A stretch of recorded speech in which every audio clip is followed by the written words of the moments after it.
ஏன் இந்த பாவங்கள் ஜெகதீஸ்வரா, ஏன் இந்த கோலங்கள் பரமேஸ்வரா, ஏன் இந்த தடுமாற்றம் சர்வேஸ்வரா, ஏன் இந்த அவலங்கள் கங்காதரா.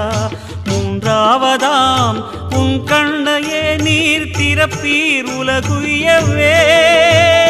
ஆதி அறியாமலே வாழ்ந்து வரும் வாழ்விலே ஆசைகளின் ஆட்டமே பாரு. வாழ்க்கையில் சாவியும் ஆழியில் வீழ்ந்ததே, வழி என்பதென்ன இனி கூறு. கைலையில் தாண்டவம் ஆடியது போதுமே, பூமியில் நீ